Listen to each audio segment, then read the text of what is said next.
ዓለም እግዚአብሔር ሆይ በየትኛውም ስፍራ ሆነው ይህንን እግዚአብሔር ሆይ ፕሮግራም የሚካፈሉ እኔም እግዚአብሔር ሆይ ልቤ ውስጥ ያለውን ከቃል አውጥቼ የምናገረውን ነገር ሁሉ እንድናገር እግዚአብሔር ሆይ ስለረዳኝ ወንድሞቼ እህቶቼም እግዚአብሔር ሆይ በዚህ እንዲሰባሰቡ እንድንሰባሰብ ያንተ ፈቃድ ስለሆነ ይህንን ሰዓት ከህይወት ዘመናችን ቆርሰ ለእኛ ስለሰጠን እዚህ የምናሳልፈውን 30 ደቂቃ 1 ሰዓት እግዚአብሔር ሆይ እንድትባርክልን ለጥቅማችን እንዳይሆን እንዳይባክንብን እግዚአብሔር ሆይ በከንቱ የምናቃጥለው ጊዜ እንዳይሆን እግዚአብሔር ሆይ ይልቁንስ ካንተ የምንሰማበት ፈቃድህን ሚስጥርህን እግዚአብሔር ሆይ ለእኛ ያለህን ዓላማ እኛን ያዳንክበትን ሚስጥር በዓለም ላይ እግዚአብሔር ሆይ ምሪት የሚሆነንን በጨለማው ላይ እግዚአብሔር ሆይ ብርሃን የምንሆንበትን ያንተን መገለጥ ያንተን ዕውቀት እግዚአብሔር ሆይ እንድትሰጠን ሰዓቱን ጊዜውን ሁሉ ላንተ አሳልፈን እንሰጣለን። መንፈስህ ይምራን እግዚአብሔር ሆይ በዚህ ደግሞ ቢመጡ ፈቃድህ የሚሆኑ ሁሉ እግዚአብሔር ሆይ ቢማሩ ቢሰሙ ከኛ ጋር እግዚአብሔር ሆይ ስምህን ቢጠሩ እግዚአብሔር ሆይ የተገባቸውን ሰዎች ሁሉ አንተ እንድትቀሰቅስ ወደዚህ እንድትስብ እዚህ ያሉትንም እግዚአብሔር ሆይ በሰከነ ልቦና እግዚአብሔር ሆይ ያለምንም መረበሽ በጥሞና እግዚአብሔር ሆይ ቃልህን መስማት ራሳችንን ማየት እንድንችል እግዚአብሔር ሆይ እንድትረዳን እንለምናለን። ክብር በሰማይ በምድር ሁሉ ለአንተ ይሁን፣ በአብ በወልድ በመንፈስ ቅዱስ ስም አሜን አሜን። እሺ እንግዲህ ሮሜን ይሄ የሮቡ ቤት የመጽሐፍ ቅዱስ ጥናት ቤት ሆኗል። እንደዛ ሊቀጥል ይችላል ብዬ ነው የማስበው። ከመጽሐፍ ቅዱስ ከመደበኛ የመጽሐፍ ቅዱስ ትምህርት ውጭ የሆኑ ነገሮች ሲኖሩ ኦኬ እነ ቃሌ እና ሁቫ አሁን የመጣችሁ የሃዌ መወዳችሁ ወንድሞቼ እንኳን ደህና መጣችሁ። ልክ አይኔን ስከፍተው ገዝቱ ሞልቷል እና ሚራክል ታምራት የማድረግ ጸጋ አለኝ እንደ ብዬ እኮ ተፈተንኩ።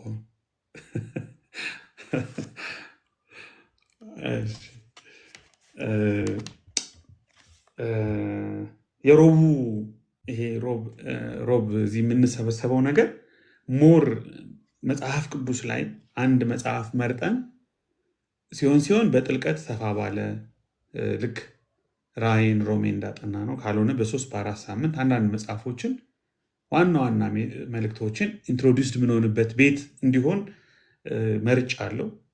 ስለዚህ ሮሜን ጨርሰናል ስላችሁ ባለፈው እንደነገርኳችሁ ዋና ዋና ነገሮችን ኮንቱርስ የሚባሉትን ዋና ዋና መንገዶችን አይተናቸዋል። ጌታ ጥሩ ጊዜ ሰጥቶናል፣ የተባረከ ጊዜ ሰጥቶናል። እግዚአብሔር ይመስገን። በግላችሁ እናንተ ደግሞ ውስጥ ገብታችሁ የምታጠኑበት ፍንጭ ነው አሉ የሚባሉ ነገሮችን ለመነካካት የሞከር ነው። ከዚህ በኋላ ለ2 ሳምንት 2 ሮቦች የፊታችን 2 ሮቦች በአጠቃላይ ለ2 ሳምንት ያህል ቤት አልከፍትም። አንድ የሆነ ፕሮጀክት ላይ ነው ያለሁት እና በጣም ኢንቴንሲቭ የሆነ ስራ ስለገጠመኝ ለ2 ሳምንት ያህል ቤት አልከፍትም። ቲክቶክ ላይ ትንሽ አልፎ አልፎ እገኛለሁ። ቃሌ አንዳንዶች ሲከፍቱ አልፎ አልፎ ሙሉ ለሙሉ ጠፋለሁ ማለት አይደለም፣ ግን ከ2 ሳምንት በኋላ ስመለስ አንድ መጽሐፍ እንደዚሁ ወይ ትንሽ ሰፋ ባለ ከሮሜ ትንሽ ሰፋ ባለ ወይ ደግሞ ዋና ዋና የሚባሉ ፖይንቶችን ብቻ የምናጠናበት አንድ መጽሐፍ እንመርጣለን። እኔ ልብ ውስጥ ያለው ዮሐንስ ወንጌል ነው ማስበው፣ ግን ዕብራውያንንም እንደ አማራጭ መምረጥ ትችላላችሁ። ስለዚህ ዝም ብሎ ራንደምሊ ዕብራውያን የምትሉ አንድ ቁጥር ብጽፉ፣ ዮሐንስ ወንጌል የምትሉ ደግሞ 2 ቁጥርን ብጽፉና ብንገምት አብዛኛው ተናግሬ ሳልጨርስ ምጽፉ ሰዎች ግን እኔ እንዴት እንደሆነ በቃ 3 ሚስል ሰው እያያችሁ ገስ ላይ ያላችሁ የሚበዛው የትኛው ቁጥር እንደሆነ እያያችሁ እንዲህ በኢየሱስ አንድ እየመራ ነው። 6 እሺ 6 ገብቶኛል። 1 እየመራ ነው። አንድን ምንድን ነው ያልኩት? ዮሐንስ ወንጌል ዕብራውያን ነው። አንድ ጠፍቶብኛል ምን እንዳልኩ። ኧረ ዮሐንስ ነው ያልከው። እሺ አንድ ዮሐንስ ነው፣ 2 ዕብራውያን ነው። ስለዚህ በደንብ ጻፉ። ደጋግማችሁ እንዴት ደጋግማችሁ አጻፉ፣ እኔ ለመለየት እንዳልቸገር። 6 የምትሉ ልጆች መርጫለሁ። የእናንተን ገብቶኛል፣ የእናንተ በደንብ ገብቶኛል። አረ ቃል እኔ መለየት አልቻልኩም። እውነት እንዴ ዮሐንስ ነው። አንድ ዮሐንስ ነው። አዎ እመን ያዲኮ። እሺ ቆይ እንቀይረው። አሁን ቆይ ቁጥር አጻፍ። እሺ አንድ ዮሐንስ ወንጌል ነው፣ 2 ዕብራውያን ነው። አሁን ጻፍ።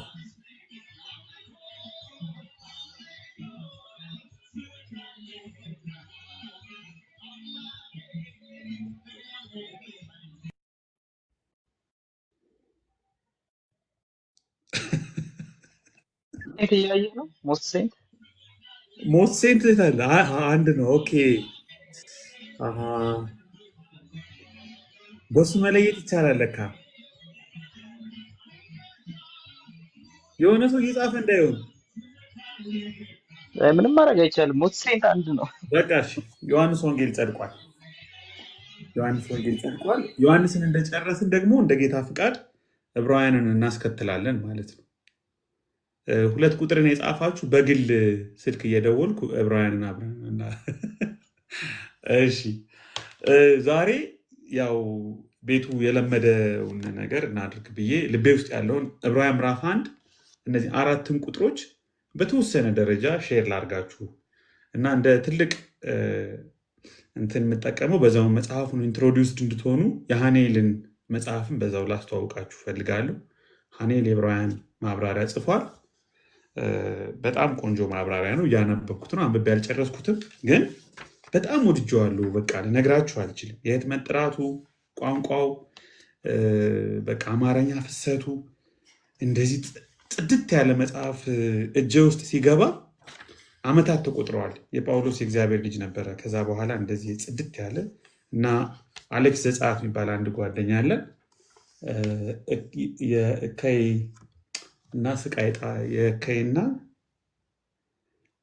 እና ስቃይ የእከይና የስቃይ ጣጣ ነው። ምንድነው ርዕሱ? የእከይና የስቃይ ጣጣ። ልክ ነው። የእከይና የስቃይ ጣጣ የሚል መጽሐፍ፣ ቆንጆ መጽሐፍ አግኝቻለሁ። እዚህ ዕብራውያን ጣጣ ከባድ ነው።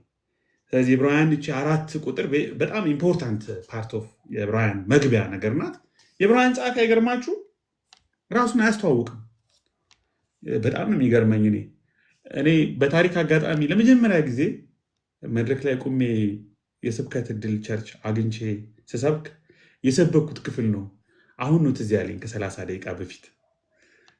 እቺ 4 ቁጥሮች ለመጀመሪያ ጊዜ የሰበኩት ቃልም ነው እና በጣም ኢንተረስቲንግ ናቸው። ያኔ ስሰብክ የተናገርኩት ቅድም ትዝ ያለኝ የሳኩ ነበር። የዕብራውያን ጸሐፊ አልኳቸው ማለት ነው ጉባኤ ላይ። የዕብራውያን ጸሐፊ ስለ ክርስቶስ ለመናገር ስሙን እንኳን ለማስተዋወቅ ራሱን እንኳን ለማስተዋወቅ ጊዜ አላገኘም። ስለ ክርስቶስ ለመናገር ከመቸኮሉ የተነሳ ብዬ ሲሰብክ ትዝ ይለኛል። ገና አዲስ ክርስቲያን ያለው አይ ቲንክ በጌታ 2 ዓመት ዛሬ 20 ዓመት 19 ዓመት 18 ዓመት ነው አካባቢ እና አስባችሁታል? እንደዚህ አይነት አሪፍ ሰባኪ ነበርኩ ማለት ነው።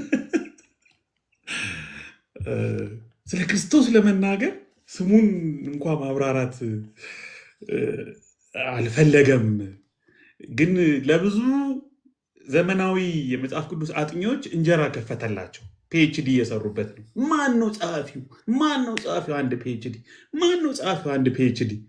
እሱ ወደ ክርስቶስ ቸኩሎ ስሙን ባለመጻፍ ለሌሎች ደግሞ እንጀራ በር ከፍቷል ማለት ነው። እኛ ግን ዛሬ ማን የጻፈው፣ የት ሆኖ ነው የጻፈው፣ እንዴት ነው የጻፈው ምናምን አንልም። በቀጥታ ወደ መልእክቱ ብንገባ ነው የሚሻለው እና እነዚህ 4 ቁጥሮች ለየት ያለ ስታይል፣ የዕብራውያን ደግሞ ወኪል፣ በቃ አጠቃላይ የመልእክቱ የአጠቃላይ የዕብራውያን መልእክት ወኪል ተደርገው ሊቆጠሩ የሚችሉ ቁጥሮች እንደሆኑ ይታሰባል። በአጠቃላይ የ13ቱ ምዕራፍ ማለት ነው እና አንዳንድ ሰዎች በተለይ ሲጉርድ የሚባል አስተማሪ ነበረ፣ በጣም የምወደው እሱ ጭራሽ የአዲስ ኪዳን ፒናክል ነው ይላል። የአዲስ ኪዳን ቁንጮ፣ እነዚህ 4 ቁጥሮች የያዙት መልእክት የአዲስ ኪዳን ፒናክል ኦፍ ኒው ቴስታመንት ይለዋል። 4ቱ ቁጥሮች ዛሬው የምናጠናቸው የአዲስ ኪዳን ቁንጮ፣ የአዲስ ኪዳን ልዕልና፣ አዲስ ኪዳን በተዋቡ ቃላት ስታይሊስቲክ በሆኑ ኦፕኒንግ ላይንስ የመክፈቻ መስመሮች ሲገለጽ ማለት ነው። ዕብራውያን ይጠና የምትሉ ልጆች ለምን ዕብራውያን እንደምረጣችሁ እረዳችኋለሁ። በቃ በጣም በክርስቶስ ፍቅር፣ በአምልኮ፣ በክህነቱ፣ ሃሌሉያ፣ በመቅደሱ ውስጥ ነው የሚያስገባችሁ፣ ምንም ኮሽታ በሌለበት። ጌታ ይረዳን። ዮሐንስ ወንጌል እንደጨረስን ደግሞ እንቀጥላለን ማለት ነው እና ኢንቲሜት ነገርም አለች፣ የሆነ በቃ ኢንቲሜት እና እንደውም አንድ ሰው ሲናገር ዕብራውያን በቃ በተሻለ መንገድ አዳነን፣ ከፍ ባለ ነገር አዳነን እያለ ነው ይላል። አክቹዋሊ መጽሐፉ የተሻለ፣ የላቀ፣ የከበረ፣ ከፍ ያለ ኢየሱስ የሚል ስም ነው የሚሰጠው።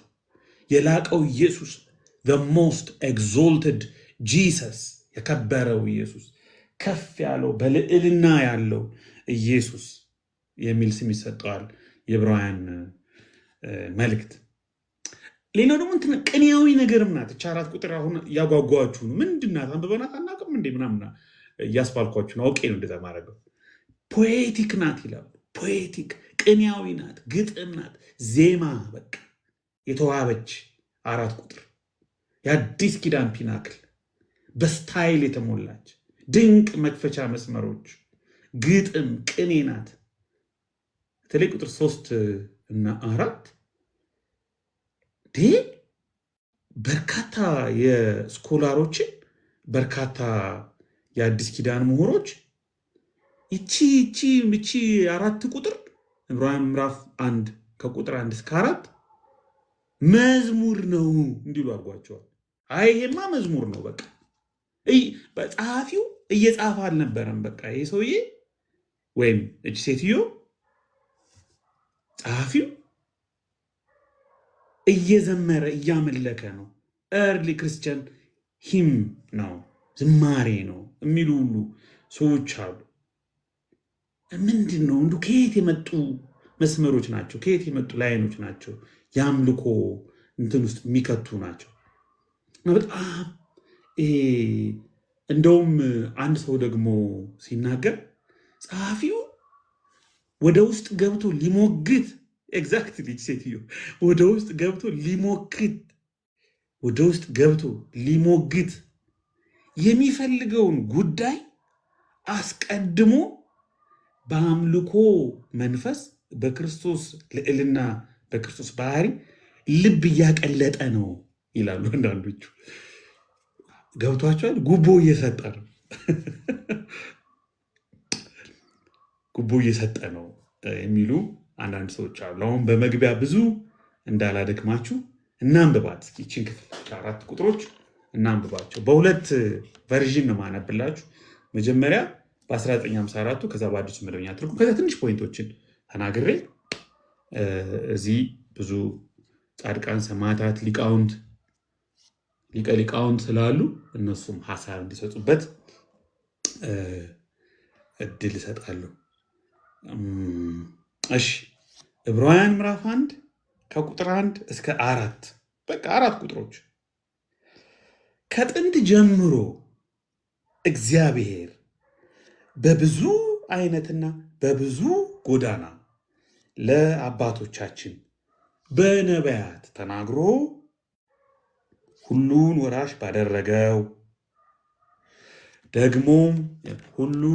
ባደረገው አንድ ደግሞ ዓለማትን በፈጠረበት 2 በልጁ በዚህ ዘመን መጨረሻ ለእኛ ተናገረን። እርሱም የክብሩ መንጸባረቅ 3 የባህሪው ምሳሌ 4 ሆኖ ሁሉም በስልጣኑ ቃል እየደገፈ 5 ኃጢአታችንን በራሱ ካነጻ በኋላ 6 በሰማያት በግርማው ቀኝ ተቀመጠ። 7 ከመላእክት ይልቅ እጅግ የሚበልጥን ስም በወረሰ መጠን እንዲሁ ከእርሱ አብዝቶ ይበልጣል። እንዲሁ ከነርሱ አብዝቶ ይበልጣል። 7 8 የሚሆኑ አንኳር ነጥቦችን የያዘች 4 የመጽሐፍ ቅዱስ ቁጥሮች 4 ቁጥሮች ዕብራውያን ምዕራፍ 1 ከቁጥር 1 እስከ 4። እሺ አዲሱ መደበኛ ትርጉም ትንሽ አክቹዋሊ ግልጽ ነው። ይሄ ግን ደግሞ ፈታ እንዲያደርገው ኤግዛክትሊ በእውነት እያንዳንዱ ሐረግ አንዳንድ መጽሐፍ ይወጣል። እያንዳንዱ ሐረግ አንዳንድ መጽሐፍ ይወጣል። አሁን እየገባችሁ ያላችሁ ወንድሞቼ፣ ታላላቆቼ፣ ማከብራችሁ፣ መወዳችሁ እንኳን ደህና መጣችሁ ብያለሁ። እሺ እግዚአብሔር ከጥንት ጀምሮ በተለያየ ጊዜና በልዩ ልዩ መንገድ በነቢያት በኩል ለአባቶቻችን ተናግሮ በዚህ መጨረሻ ዘመን ግን ሁሉን ወራሽ ባደረገውና ዓለማትን በፈጠረበት በልጁ ለኛ ተናገረን። እርሱ የእግዚአብሔር ክብር ነጸብራቅና የባህሪው ትክክለኛ ምሳሌ ሆኖ በኃያል ቃሉ ሁሉን ደግፎ ይዟል። የኃጢአት መንጻት ካስገኘ በኋላ በሰማያት በግርማው ቀኝ ተቀመጠ። ስለዚህ የወረሰው ስም ከመላእክት ስም እንደሚበልጥ ሁሉ እርሱም ከመላእክት እጅግ የላቀ ሆኗል። ማለት በጣም ዲፕ የሆነ ነገረ ክርስቶስ ነው። ባይዘው በቃ ይሄ መልእክት አይደለም። እንዴት ነው ይሄ ጥልቅ የሆነ ነገረ ክርስቶስ እንደ ደብዳቤ የሚላከው? የታደሉ ናቸው የተጻፈላቸው ሰዎች፣ የታደልን ነን አሁን እጃችን ላይ የደረሰን ሰዎች። ይሄ መልእክት ጥልቅ የሆነ ነገረ ክርስቶስ ነው። አሁን የምናደርገው ምንድን ነው? እነዚህን 1 2 3 እያልኩ የተናገርኳቸውን ነገሮች በተወሰነ ደረጃ ለማንሳት ልሞክር። ከጥንት ጀምሮ እግዚአብሔር በብዙ አይነትና በብዙ ጎዳና ለአባቶቻችን በነቢያት ተናግሮ የምትለው መግቢያ ቁጥር 1 እግዚአብሔር ይናገራል። በቃ እግዚአብሔር ይናገራል። እግዚአብሔር ሲናገር ነው የኖረው። እግዚአብሔር ዓለሙን ኢግኖር አላጫረውም፣ ኢግኖር አላደረገውም። እንደዚህ አይነት ስሜት ውስጥ ያላችሁ ሰዎች ፎርጌት ኢት። እግዚአብሔር ዓለሙን አልተወውም። እግዚአብሔር ለዓለሙ መናገር፣ ድምፁን ማሰማት፣ ነቢያቱን መላክ፣ ፈቃዱን መግለጥ፣ ከህዝቡ ጋር ኮሚኒኬት ማድረግ እግዚአብሔር አላቋረጠም። ከጥንት ጀምሮ ወደዚህ ህዝብ መጥቷል፣ ወደ ሰው ልጆች መጥቷል። የመጨረሻው አመጣጥ ብቻ ነው የሚለየው። እነዚህ 4 ቁጥሮች የያዙት የመጨረሻው አመጣጥ። ዋው! ግን እግዚአብሔር ሲመጣ ነበር። the coming of God፣ የእግዚአብሔር መምጣት ወደ ህዝቡ ፈቃዱን ይገልጣል። ነቢያቱን ይልካል፣ መላእክቱን ይልካል። በአርያ ሥላሴ መላእክቱን ይልካል። ቴዎፋኒ የእግዚአብሔር መገለጥ፣ ክርስቶፋኒ የክርስቶስ መገለጥ። በተለያየ መንገድ እግዚአብሔር ራሱን ለሰው ልጆች በብዙ አይነት በብዙ ጎዳና ለአባቶቻችን ህግን በመስጠት ነቢያቱን በመላክ ፈቃዱን በመግለጥ በደብተራ ኦሪት፣ በክህነት ስርዓት፣ በስርየቱ፣ በመገናኛው ድንኳን፣ በታቦቱ፣ በጽላቱ፣ በወርቁ መቅረዝ፣ በአደባባዩ፣ በመታጠቢያው ሰን፣ በአሮን በትር፣ በወርቅ መሶቧ፣ በኡሪምና በቱሚም ከሰማይ በክብር ደመና እግዚአብሔር ለህዝቡ በእስራኤል በኩል፣ በአቤል በኩል፣ በኖህ በኩል፣ በአብርሃም በኩል፣ በሄኖክ በኩል ራሱን ለእስራኤልም በእስራኤል በኩል ደግሞ ለሌላው ዓለምም በጣዖት አምልኮ ለሰከረው በባዕድ አምልኮ ለተዋጠው ዓለም እግዚአብሔር ሲመጣ ነበረ። እግዚአብሔር ሲናገር ነበር። እግዚአብሔር ወደ ህዝቡ እየመጣ ነበር። እግዚአብሔር ጉዞ ላይ ነበር። the walking God፣ the exile God። እግዚአብሔር ባይዘው አንዳንድ ሰዎች እንደውም ሲማረኩ ራሱ ወደ ባቢሎን ሲሄዱ አሶር፣ ነቴል፣ ጌል፣ ፌልሶር ሲመጡ እነ ናቡከደነጾር አብሮ ከህዝቡ ጋር የሚንገላታ አምላክ፣ አብሮ ከህዝቡ ጋር የሚሰደድ አምላክ ወደ ባቢሎን ሲሄዱ ቻው እናንተ ኃጢአተኞች፣ እናንተ አመፀኞች፣ ነግሬያችሁ ነበር ነቢያቱን ልኬ ባይ ባይ ሳይል ከነ ዳንኤል ጋር ነበረ፣ ከነ ሲድራቅ ሚሳቅ አብደናጎ ጋር ነበረ። በባቢሎን እግዚአብሔር ነበረ፣ አብሯቸው ተሰዶ ነበር። ታምራትን ሲሰራ ነበር። ጸጋ ሲሆናቸው ነበር። ከለላ ሲሆናቸው ነበር። ጥበቃ፣ ሞገስ፣ ክብር፣ ተስፋ፣ ትንቢታዊ ድምፅ ሆኖላቸው ነበር። እንደውም ይዘምሩ ነበር። እንደውም እነ ሕዝቅኤል በኮቦር ወንዞች መካከል ሳለው የእግዚአብሔርን ራእዮች አየሁ አለ። ራእይን ያዩ ነበር። የእነሱን ዘመን ብቻ ሳይሆን ዘመናትን አሻግረው ያዩ ነበር። አብሮ ስደተኛ አምላክ፣ አፍራቃሪ አምላክ፣ በነቢያት የሚያድር አምላክ፣ ህዝቡን የሚወድ አምላክ፣ የማይሰለች አምላክ፣ የማይተው አምላክ። ኦ እግዚአብሔር አምላካችን ድንቅ ነው። የዕብራውያን ጸሐፊ እንዲህ ይላል። የዕብራውያን ጸሐፊ እንዲህ ይላል፣ ከጥንት ጀምሮ እግዚአብሔር በብዙ አይነት በብዙ ጎዳና ለአባቶቻችን በነቢያት ተናግሮ ይላል። ብዙ ጎዳና። አንድ ተርጓሚ ኤክስቴንሲቭ መልቲፋሴትድ ፋሽን፣ ገጸ ብዙ፣ መልከ ብዙ፣ መንገደ ብዙ እግዚአብሔር ወደ ሰው ልጆች የሚመጣበት መንገድ አናቅም። በቃ እንዴት ወደኛ እንደሚመጣ አናቅም። በጣም ነው የሚገርመው። በጣም ነው የሚገርመው።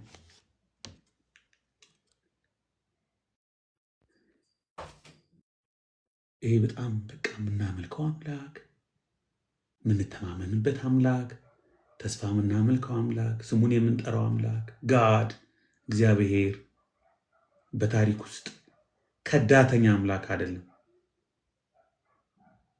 እንደ ጣዖታቱ አይደለም። ሲጠሯቸው ሲወራረዱባቸው እንደሚያሳፍሩት አይደሉም። እንደ ሸለቆ አምላክ፣ እንደ ተራራ አምላክ፣ እንደ ሞሎክ አይደለም። እንደ አስታሮት አይደለም። እንደ ቅርብ ምስራቅ አጋንንቶች ጣዖታቱ፣ እንደ ድንጋዮቹ፣ እንደ አማልክቱ አይደለም። የሚናገር አምላክ፣ በብዙ መንገድ የሚናገር አምላክ፣ በህልም የሚናገር፣ በራእይ የሚናገር፣ ፈቃዱን ህዝቡን በጨለማ የማይመራ። መጨረሻ ላይ ግን አንድ ትልቅ ነገር ሆነ። አንድ ታላቅ ነገር እቺ ምድር አስተናገደች ይላል ዕብራውያን ጸሐፊ።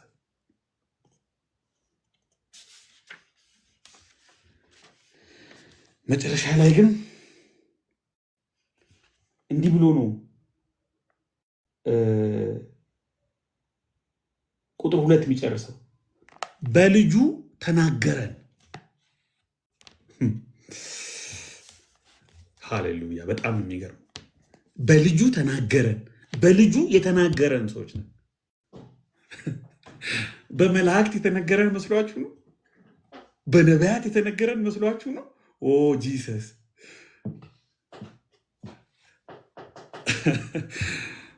ሃሌሉያ! በልጁ ተናገረን፣ በአንድያ ልጁ፣ በኢተርናል ልጁ፣ በልጁ ተናገረ። በመጨረሻው ቃል ተናገረ። በመጨረሻው ንግግር ተናገረ። በቃ የለም ሌላ የለም። ኢየሱስ ሃሌሉያ! በጣም ነው የሚገርመኝ ይሄ ነገር። በልጁ ተናገረ። እነዚህን 7 ኳሊቲዎችን ይዘረዝራል። ስለ ልጁ ስለ ኢየሱስ እግዚአብሔር በመጨረሻኛን ስለተናገረበት ስለ ልጁ ሰላምታ የሚያስረሳ አይገርም። ሰላምም አላለም። በቃ ዕብራውያን ጸሐፊ ገባበት። ስለ ልጁ፣ ስለ ኢየሱስ፣ ስለ መሲሁ፣ ስለ እግዚአብሔር የመጨረሻው ፍጹሙ መገለጥ፣ ስለ እግዚአብሔር መናገር የሚገርም ነው። ብቻ ስለ ቃል ተባለ እኮ አይገርም? ቃል ስጋ ሆነ። ቃል ኢየሱስ ቀዳማዊ ቃል አንደኛ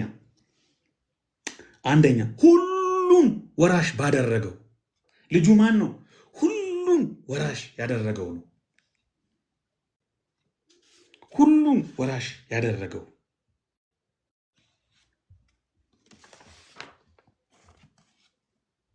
ሁሉን ወራሽ ያደረገው ሁሉ የሱ የሆነ ሁሉን ያስገዛለት ሁሉን የሰጠው የሚጎድልበት የሌለ በሰማይም በምድርም ሁሉን የተቀዳጀ የእግዚአብሔር የሆነው ሁሉ የአምላክ የሆነው ሁሉ የሱ የሆነ ከሁሉ በላይ ስልጣን ያለው የሚጎድለው የሌለ አጋዥ ረዳት የማይፈልግ እርዱኝ እራዳችኋለሁ የማይል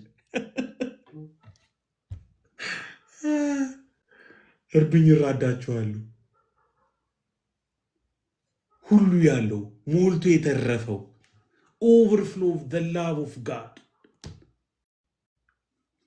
ጎርጎርዮስ ዘኖሲስ ሞልቶ የተረፈው ፍቅሩ ከጽዋ ሞልቶ የተረፈ ይለዋል። ሞልቶ የተረፈው የማይጎድልበት ምልኡ የሆነ ሙሉ የሆነ ሁሉ ያለው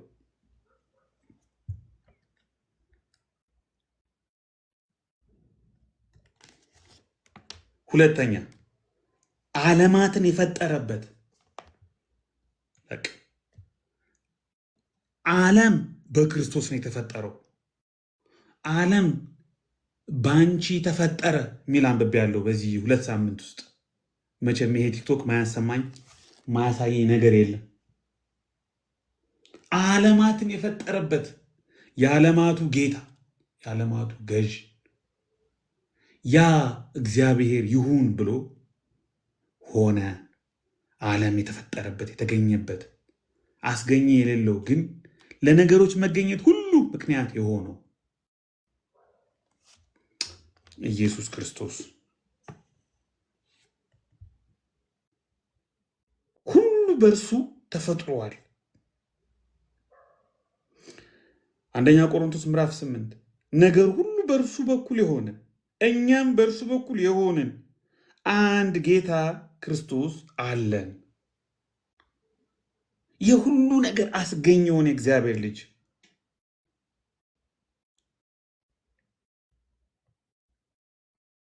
ከፍጥረት በፊት የነበረ ያልተገኘ ግን አስገኝ ዘላለማዊ በፍጥረት ውስጥ ሚና የነበረው አምላክ። ሶስተኛ የክብሩ መንጸባረቅ the radiance of his glory።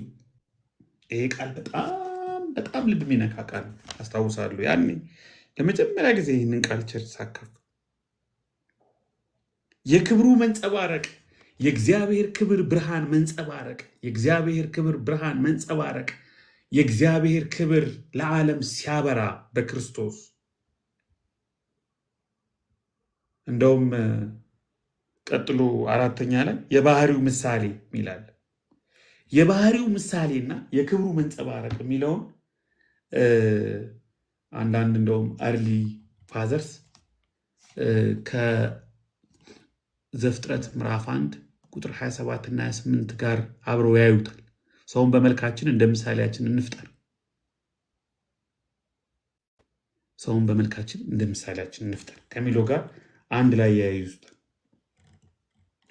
ክብሩ ይሄ ዶክሴስ ክብሩ የእግዚአብሔር ክብር የእግዚአብሔር ባህሪ ተካፋይ በውድቀት ምክንያት የጎደለውን የሰው ልጆች መልከ ጥፉነት፣ ውርደት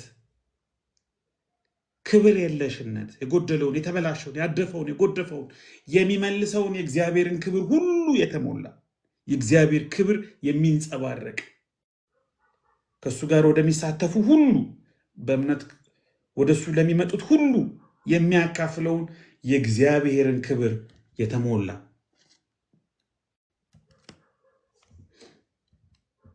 የባህሪው ምሳሌ the exact representation of his image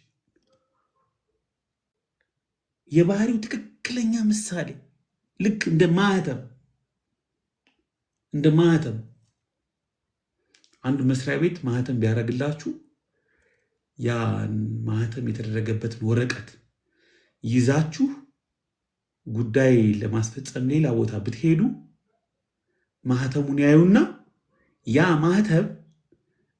ማህተሙን የመታው መስሪያ ቤት ኦቶሪቲ መገለጫ ነው። በቃ ራሱ ነው። በቃ መስሪያ ቤቱ ሰው እዛ ወረቀት ላይ አለ። ለምን? ይሄ ኢሜጅ ኤግዛክት ሪፕሬዘንቴሽን ነው። this is the exact representation of his image የእግዚአብሔር ኤግዛክት ሪፕሬዘንቴሽን ይሄው ክርስቶስ፣ ይሄው እግዚአብሔር ቃል ስጋ ሆነ ተሰጎ፣ ይሄው እግዚአብሔር ራሱ this is God. This is the actual, the exact representation of the image of God, the imagodi, the real humanity, the complete divinity. ይሄው በቃ ምን አይነት ሚስጥር ነው! ሚስጥረ ስጋዌ ራሱ በጣም የሚገርም ሚስጥር ነው። እግዚአብሔር ራሱ በክርስቶስ መጥቶ ተናገረ። የባህሪው ምሳሌ ሆኖ ማህተም ሆኖ ልክ ሳንቲም ላይ እንዳለ እንደ ንጉሥ መልክ የእግዚአብሔር እውነተኛ ማንነት መገለጫ አስተማማኝ ሁፖስታቲስ ያንን ሰብስታንሻ የያዘ እግዚአብሔርን እግዚአብሔር ያደረገው ነገር ሁሉ አካቶ አሟልቶ የያዘ ትክክለኛ የባህሪው ወኪል የራሱ የእግዚአብሔር መምጣት የራሱ የእግዚአብሔር በሙላት ወደ ሰው ልጆች መምጣት ለፍጥረቱ መገለጥ። አምስተኛው ሁሉን በስልጣኑ ቃል እየደገፈ ሁሉን በስልጣኑ ቃል እየደገፈ ሁሉን የሚደግፍ ሁሉን የሚሸከም ሁሉን ባላንስ የሚሰጥ ሰስቴን እንዲያደርግ እንዲቀጥል በኃይሉ ቃል የሚታየውና የማይታየውን የፈጠረ በቃሉ ያጸና በኃያል ቃሉ የደገፈ ቆላሲስ ምዕራፍ 1 ቁጥር 17 ሁሉም በእርሱ ተጋጥሟል። የፍጥረት ህልውና ምክንያት ፎርሙላው the cause of existence ብቻውን ህያው ላይሆን ብቻውን ህልውና ላይኖረው ፍጥረት የክርስቶስ ጥገኛ ሆኗል። የሱ ትንፋስ የሱ የማያቋርጥ ድጋፍ የሱ የክርስቶስ የማያቋርጥ የስልጣኑ ቃል መደገፍ ጥገኛ የሆነ ዓለም በእርሱ እንኖራለን እንሄድም አለን። ያለ እርሱ ምንም ልናደርግ አንችልም። ዝም ብሎ ፍጥረቱን ዴይስቶች እንደሚሉት እንደ ግድግዳ ሰዓት ሞልቶ እንደ ፍጥር ጥራችሁ ብሎ ሞልቶት እንደሚሄድ እንደ ግድግዳ ሰዓት ከዚህ ዓለም ጋርማ በየቀኑ በየማይክሮ ሴከንዱ ኢንቮልቭ አድርጌ አልችለውም።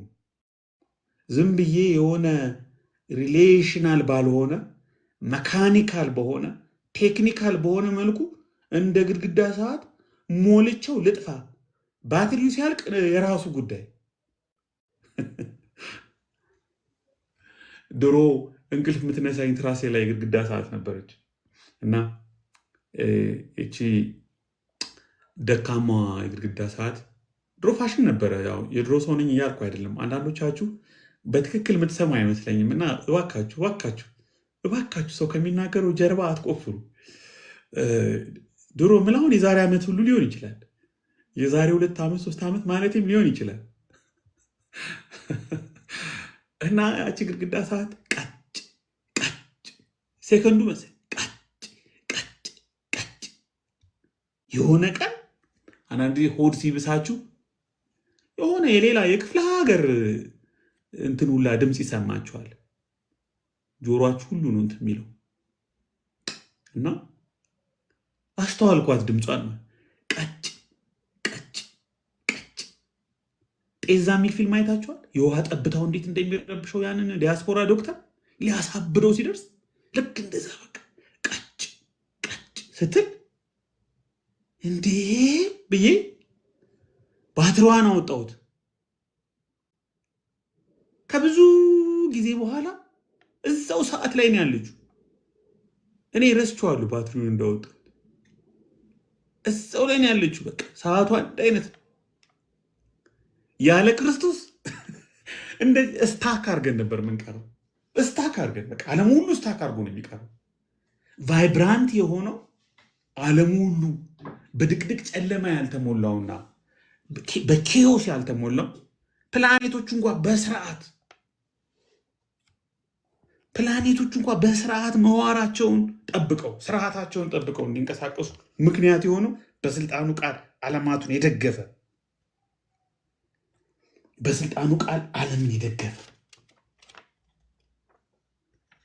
ሁሉን በስልጣኑ ቃል ስለደገፈ ሰስቴን ስላደረገ ስርዓት ስለሚያስይዘው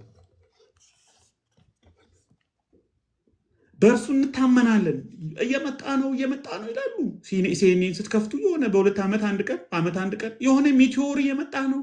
ሚቴዎር የት እንደሚያርፍ አይታወቅም ይሉናል። ሊመታት ነው መሬት መታት። ምን እናደርጋለን? ሁሉን የፈጠረ እሱ፣ በኃይሉ ስልጣን ሰስቴን የሚያደርግ የሚገዛ እሱ።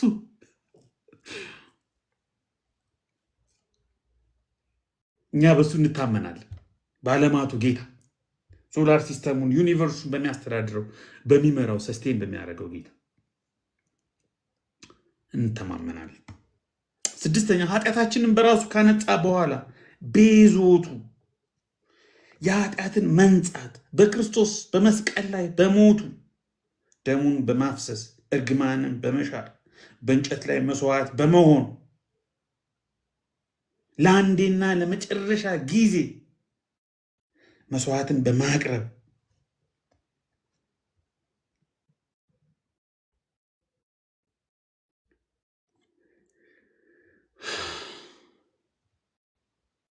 የበጎች፣ የኮርማዎች፣ የፍየሎች ደም አይደለም፣ ክቡር በሆነው በክርስቶስ ኢየሱስ ደም ተዋጅታችኋል። የሚያስተሰርየው የኃጢአት ማስተሰሪያ የሆነው ኃጢአትን የሚያጥበው የሚያነጻው አዲስን ፍጥረት የሚሰጠው የክርስቶስ የመስቀል ላይ ስራ ደሙ መፍሰሱ መሞቱ ትንሣኤው ማንም ከበር ሊያደርገው የማይችለው ማንም ቤዛ ሊሆን የማይችለው ቤዞቱ በደሙ የተቤዠን በሞቱ የተቤዠን የገዛን የራሱ ያደረገን ያነጻን ያቀረበን መጣ ኢየሱስ። በልዩ ሁኔታ እግዚአብሔር በመጨረሻ በክርስቶስ ተናገረን፣ በልጁ ተናገረን። ደሙን በማፍሰስ አንጽቶ ቀድሶ የራሱ በሚያደርግ ልጅ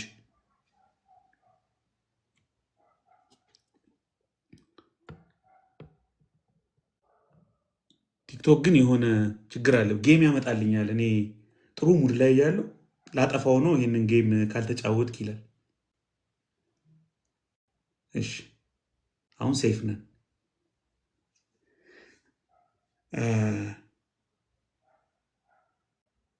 መንጻትን ካስገኘ በኋላ በራሱ የኃጢአት መንጻትን ካስገኘ በኋላ በራሱ ኃጢአታችንን በራሱ ካነጻ በኋላ በራሱ ካነጻ በኋላ አያችሁ፣ የኃጢአት ስርየትን ከክርስቶስ ደም ከክርስቶስ ውጭ የሚሰጥ ነገር የለም። አሁን ጥምቀት ለኃጢአት ስርየት እንዳለ ጥምቀት አሁን በምን ያለ ክርስቶስ ያለ ቴስታመንቱ ያለ ወርዱ ያለ ንስሐ ያለ ቃሉ ያለ ክርስቶስ ደም ጥምቀት በራሱ ከምን አመጣ ነው የኃጢአት ስርየት የሚሰጠው? ጥምቀት የኃጢአት ስርየት ስንል ኢቭን በሐዋርያት ሥራ ምዕራፍ 2 መንፈስ ጥምቀቱ በራሱ ስርዓቱ በራሱ ውሃው በራሱ ስርዓቱ በራሱ የሚያነጻ ስለሆነ አይደለም። ይሄ ጥምቀት ከቃሉ ጋር የተቆራኘ ስለሆነ፣ ይሄ ጥምቀት ከክርስቶስ ጋር የተቆራኘ ስለሆነ፣ ይሄ ጥምቀት ከንስሐው ጋር የተቆራኘ ስለሆነ፣ ይሄ ጥምቀት ከክርስቶስ ጋር የተቆራኘ ስለሆነ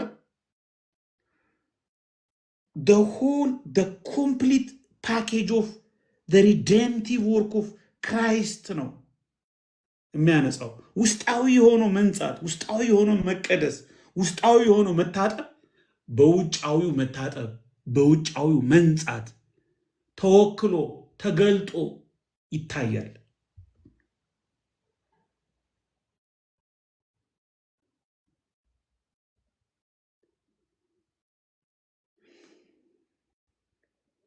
ሰባተኛ እና የመጨረሻው በሰማያት በግርማው ቀኝ ተቀመጠ።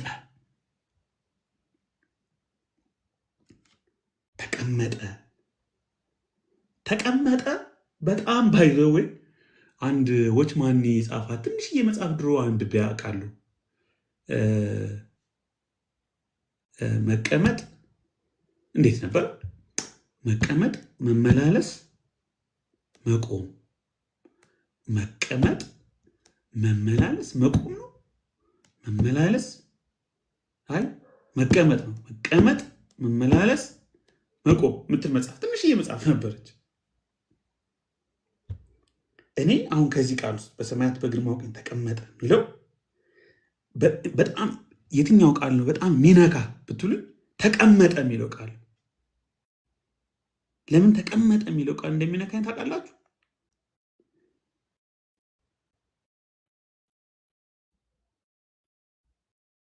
ተጠናቀቀ ማለት ነው። በቃ የተጠናቀቀ ተግባር አለቀ። ሃሌሉያ! ተፈጸመ። መሰረት ተጣለ። ኢየሱስ ስራውን ጨረሰ። እኛ መሆን ያለብንን እንደ እግዚአብሔር ፍላጎት እንደ እግዚአብሔር እቅድ እግዚአብሔር በእኛ ላይ ባለው ዓላማ መሆን ያለብንን እንሆን ዘንድ የሚያስፈልገንን ነገር ሁሉ አንዳች ሳይቀር አሟልቶ አጠናቆ ጨረሰ። ዛሬ የሚያስፈልገኝ ሌላ ተንቀሳቃሽ የለም። ሌላ ስራ፣ ሌላ ሰራተኛ የለም። ሌላ አለቀ። ጨረሰ። ክርስቶስ ጨረሰ። በቃ ካቲዞ በግሪክ ካቲዞ ማለት መድረስን፣ በቃ ጨርሶ መድረስን።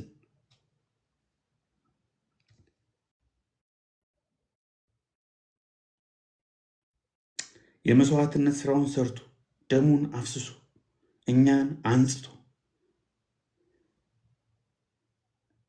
ልክ ራዕይ ምዕራፍ 5 ቁጥር 6 እንደ ታረደ በግ ቆሞ አየሁት እንደሚለው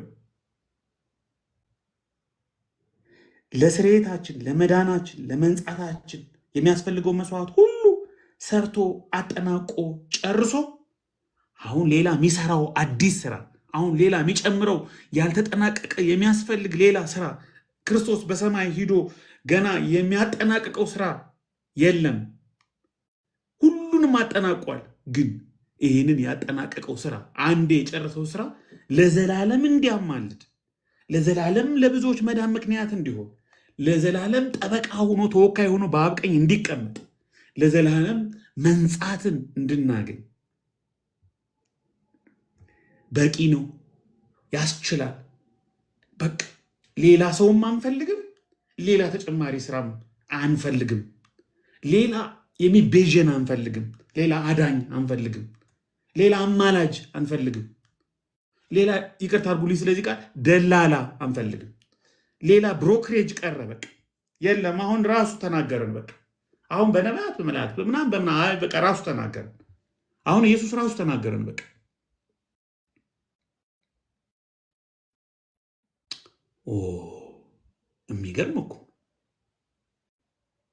የሚገርም እኮ ቀኝ ተቀመጠ። ቀኝ ዴክሲዮስ ኃይል፣ ስልጣን፣ መንበር፣ ዙፋን፣ በእግዚአብሔር ኃይል መመሰልን የሚያመለክት ከእግዚአብሔር ጋር መስተካከልን የሚያመለክት ከእግዚአብሔር ጋር ስልጣንን ያለ ገደብ መጋራትን የሚያመለክት ክርስቶስ አንዴ በሰራው ሰርቶ ባጠናቀቀው ስራ ወደ አብ መግባት አክሰስ ቱ ዘ ዲቫይን ትሮን ዙፋኑን አክሰስ የማድረግ እድል ሰጠን። ሃሌሉያ! በአደባባይ አይደለም፣ ከድንኳኑ ከማደሪያው ድንኳን ማዶ አይደለም፣ በቆሻሻ መጣያው አይደለም፣ በአሕዛብ አደባባይ አይደለም፣ ኢቭን በቅድስት አይደለም፣ ወደ ቅድስተ ቅዱሳን የምንገባበትን ወደ ዙፋኑ የምንቀርብበትን ወደ እግዚአብሔር ዙፋን የምንጠጋበትን ከክርስቶስ ጋር ከእግዚአብሔር ጋር ፐርሰናል ሪሌሽንሽፕ የምናደርግበትን አቤት እቺ የወንጌላዊው ክርስትና አንኳር ትምህርት ናት። ቀጥታ ከክርስቶስ ጋር ፐርሰናል ሪሌሽንሽፕ ማለት ኢየሱስን ማውራት፣ ወደ ኢየሱስ መጸለይ። አይገርምም? ፐርሰናል ሪሌሽንሽፕ ዊዝ ክራይስት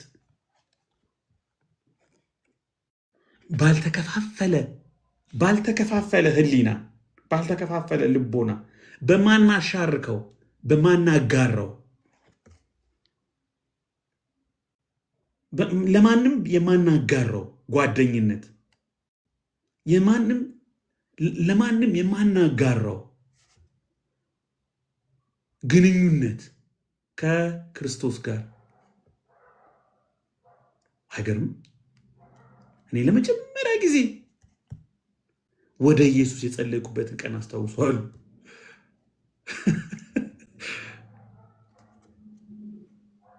ሰማይና ምድር የተነካካን መሰለኝ። ሰማይና ምድር በቃ ቀን ሙሉ ስጸልይ ዋልኩ። ማታ ወጥቼ ይሁን እንደ እውነት ለመናገር አበድኩ እንዴ ሁሉ ብዬ ነበር። ቀና ብዬ ሰማዩን ሁሉ አየው ነበር፣ ከዋክብቶችን ደመናውን አየው ነበር። ማታ ኢየሱስን ማውራት፣ ወደ ኢየሱስ መጸለይ፣ ስሙን መጥራት። አንዱ ጌታ የሁሉ ጌታ ነውና ለሚጠሩትም ባለጸጋ ነው። በብልጽግናው ዙፋን 24ቱ ሽማግሌዎች፣ 4ቱ እንስሶች፣ እልፍ አላፍ መላእክቱ ቅዱስ ቅዱስ ቅዱስ የሚሉበት ወደ ጸጋው ዙፋን፣ ወደ መንበረ ጸባዖት፣ ወደ እግዚአብሔር መገኘት፣ ወደ መላእክቱ ቅዳሴ፣ ወደ ጻድቃን ነፍሶች፣ ወደ ታላቁ የአምልኮ ስፍራ ያለምንም መጋረጃ ያለምንም መካከለኛ በቀጥታ መገናኘት፣ በቀጥታ አክሰስ ማድረግ፣ በቀጥታ ዙፋኑን ማየት። መስፍን ማሞ ዙፋኑ ብሎ የዘመረ እኮ ወዶ አይደለም። ዙፋኑ ከፈተው ኢየሱስ። መንገዱ እኔ ነኝ አለ። እውነት ሕይወት መንገዱ ነኝ ወደ አብ፣ በቃ በእኔ በቀር ሌላ የአብ አክሰስ የለም።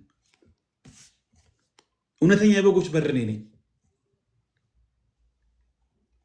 በሩ ኢየሱስ፣ መንገዱ ኢየሱስ፣ መግቢያው ኢየሱስ።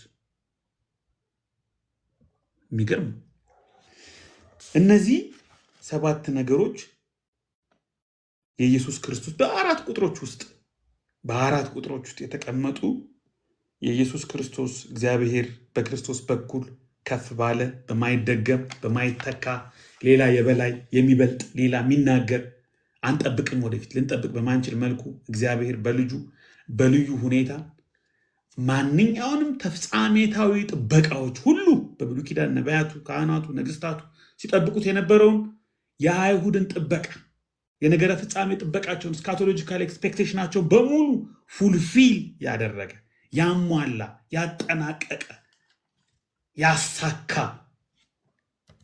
ኢየሱስ የእግዚአብሔር ልጅ በመጨረሻ እግዚአብሔር ለኛ የተናገረን ልጁ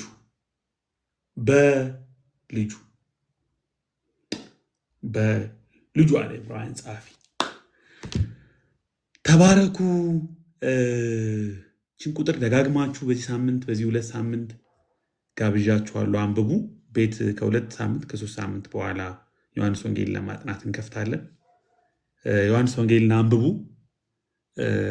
ቀስ ብሎ ለሚያነብ ሰው 2 ሰዓት የሚጨርስ ነው። ዮሐንስ ወንጌልን አንብቡና በሆነ መንገድ እናጠነዋለን። ጌታ ይረዳናል። እንዳላሰለቻችሁ ረጅም ሰዓት አይደለም የምናጠነው።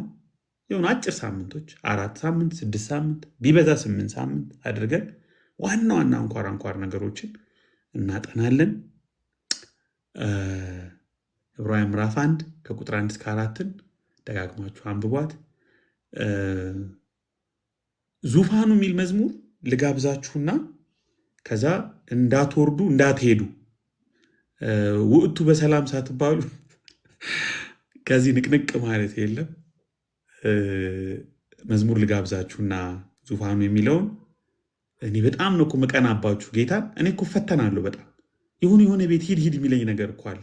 ዘግቸው የሆነ ቤት መሄድ ስክን ብላችሁ 100 ምናምን ሰው እንደዚህ አይነት ጸጋ እኮ እዚህ የለም። አሁን እዚህ 3000 ሰው ቢቀመጥ እንደ እንትን የሆነ በቃ ሙቭመንት አርብቶ አደር ይላል ሄና። በጣም ጌታ መንፈስ ሰጥቷቸዋል፣ ጥሩ መንፈስ ሰጥቷቸዋል። ተባረኩ። በእውነት አንድ መዝሙር ልጋብዛችሁ። የማነው የመስፍን ማሞን። ከዛ በኋላ ገስት ላይ ያላችሁም ታችም ያላችሁ ስለዚህ 4 ቁጥር ተሰማችሁን ነገር ሪፍሌክት አደርጋላችሁ። ጥያቄ ብቻ አልቀበልም። መነቃቃት የተረዳችሁትን የበራላችሁን ነገር የጥያቄ መንፈስ ምናምን ልበል እንዴ? ጥያቄ መንፈስ የተወጋ ጥያቄ ዙፋኑ ነው። እኔ እኮ የመዝሙር ርዕስ መያዝ አልችልም። ሉሊቴ ታግዥኛለች። ምን ዙፋኑ ላይ ነው ያላወቅኩትም መዝሙሩን አገኘሁ። ተባረክ። ደግሞ ማይኬን ከከፈትኩ አይቀር ተባረክ። እንሰማለን እንጂ አይሰለችንም እኮ የእግዚአብሔር ቃል ነው። እሺ፣ ግን መዝሙሩን አላወቅኩትም። የመስፍን ማሞን አንድ መዝሙር ነው የማውቀው እኔ። ይህ መዝሙርማ በቃ አሁን ከመጀመሪያው ጀምሬዋለሁ።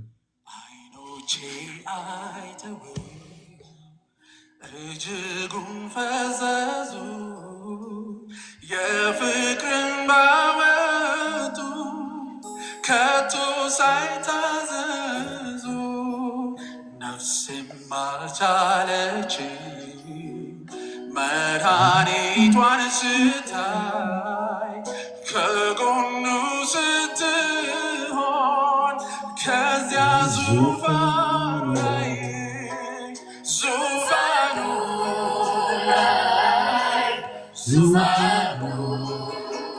ሃሌሉያ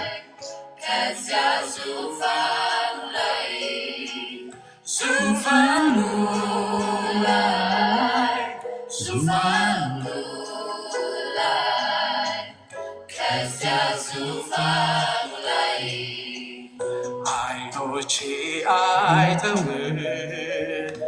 እጅጉን ፈዘዙ የፍቅርን በመጡ ከቶ ሳይታዘዙ ነፍሴም አልቻለችም መድኃኒቷን ስታይ ከጎኑ ስትሆን ከዚያ ዙፋኑ ላይ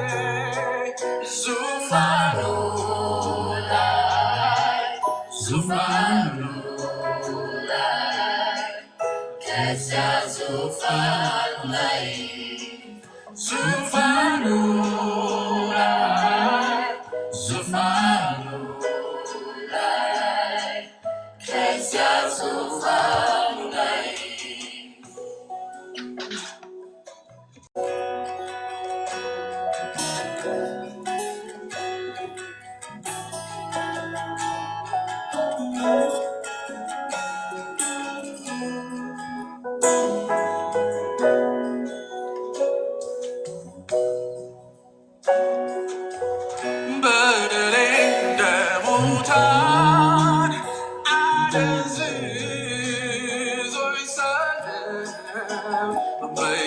ኢየሱስ በኩል ወደ አብ ዘንድ ገባ።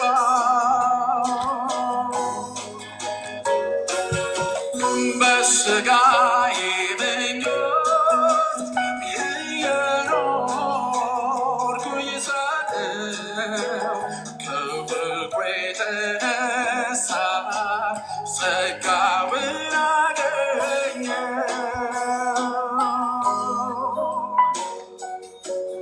ዓይኖቼ አይተውት እጅጉን ፈዘዙ የፍቅር መዓቱ ከቶ ሳይታዘዙ ነፍሴም አልቻለችም መድኃኒቷን ስታይ ከጎኑ ስትሆን ከዚያ ዙፋኑ ላይ ዙፋኑ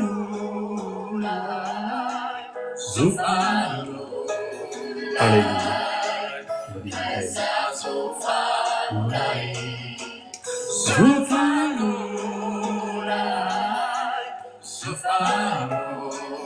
ላይ ከዚያ ዙፋኑ ላይ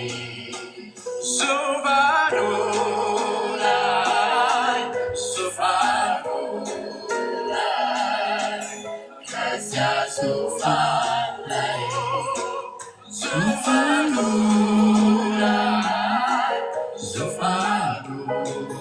ላይ ከዚያ ዙፋኑ ላይ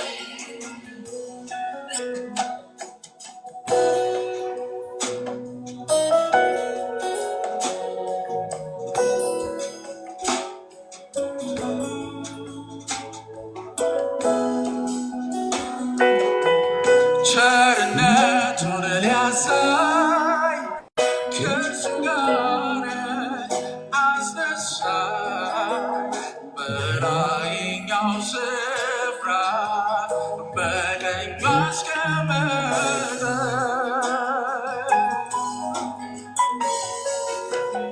እንግዲህ አልመካም ከሥራዬ አይደለም በእምነት የተገኘ ስጦታ ነው ይህም። ዓይኖቼ አይተውት እጅጉን ፈዘዙ የፍቅር መዓቱ ከቶ ሳይታዘዙ ነፍሴም አልቻለችም መድኃኒቷን ስታይ ከጎኑ ስትሆን ከዚያ ዙፋኑ ላይ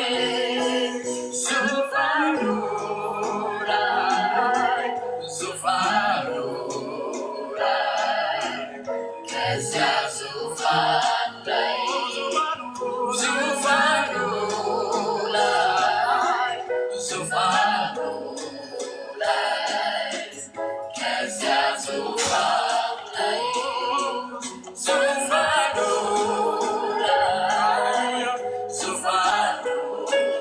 ላይ ከዚያ ዙፋኑ ላይ ከዚያ ዙፋኑ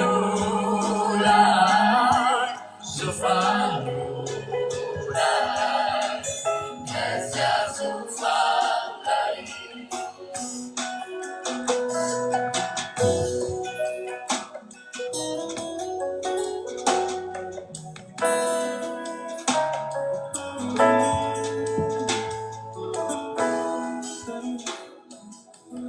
ጌታዬ ኢየሱስ አደንቅሃለሁ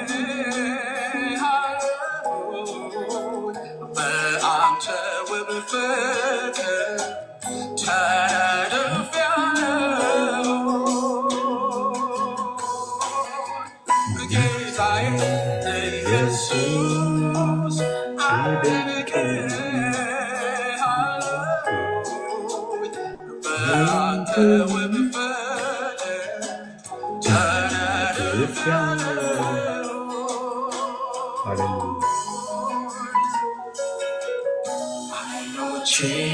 አይተወኝ እጅጉን ፈዘዙ የፍቅር ሐረቱ ከቶ ሳይታዘዙ ነፍሴም አልቻለች መድኃኒቷን ስታይ ከጎኑ ስትሆን ከዚያ ዙፋን ላይ ዙፋኑ ላይ ዙፋኑ ላይ ከዚያ ዙፋን ላይ ዙፋኑ ላይ ዙፋኑ ላይ ከዚያ ዙፋን ላይ ዙፋኑ ላይ ዙፋኑ ክብር ላንተ ክብር ላንተ ይሁን ክብር ላንተ ይሁን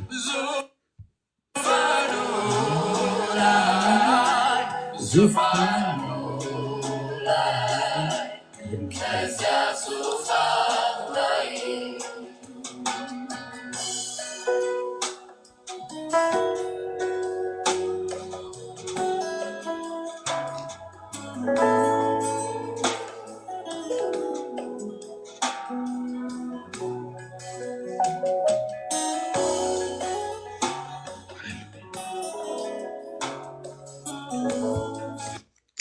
እግዚአብሔር ሆይ ስለዚህ ምሽት እናመሰግናለን። ስለዚህ ቀን፣ ስለዚህ ሰዓት፣ ስለመሰባሰባችን ድምፅህን፣ ቃልህን ደግሞ በመጨረሻ ለእኛ ስለተናገርክበት ስለ ውዱ ልጅህ በራሱ ኃጢአታችንን ስላነጻ ዓለምን ሁሉን በስልጣኑ ቃል ስለሚደግፈው የአንተ እውነተኛ መገለጫ የአንተ እውነተኛ መታየት ስላደረግከው ስለ ኢየሱስ ክርስቶስ ያንተ ኤግዛክት ሪፕሬዘንቴሽን ስለሆኑ ያንተ የባህሪ ማሳያ መገለጫ ስለሆኑ ስለ ልጅ ስለዳንበት ሚስጥር እግዚአብሔር ሆይ ታላቅ በሆነው ድንቅ በሆነው መንገድ ስለተናገርከን ስለ ዳንበት ሚስጥር ከአንተ ጋር በቀጥታ ማውራት መገናኘት የምንችልበትን በር ስለከፈተው ስለ ኢየሱስ መንገድ የያዕቆብ መሰላል እግዚአብሔር ሆይ በር ስለሆኑ መሰላል ስለሆኑ መገናኛ ድልድይ ስለሆኑ ወደ አንተ ስላቀረበን ስላስጠጋን መልክህን እንድናይ ክብርህን እንድናይ ፍቅርህን እንድናይ ወዳጅ አባት ጓደኛ አፍቃሪ መሆንህን እንድናይ እንድንረዳ ልባችን በእምነት እንዲሞላ ምክንያት ስለሆነበት ስለ ልጅህ ድምፅህን ስለሰማንበት ስለ ልጅህ ተስፋን ስላገኘንበት ስለ ልጅህ በጨለማው ላይ ብርሃን ለመብራቱ ምክንያት ስለሆኑ ልጅህ እናመሰግናለን። አንተን ስለገለጠ ስለተረከ ልጅህ የማናቅህን እግዚአብሔር ትልቅ ነው እኛ ማናቀውም እንዳለ ዳዊት ታላቁን እግዚአብሔር ማንነትህን ባህሪ ስላስተነተነው ኤክስጄት ስላደረገው ልጅህ ክብር ላንተ ይሁን፣ ምስጋና ላንተ ይሁን።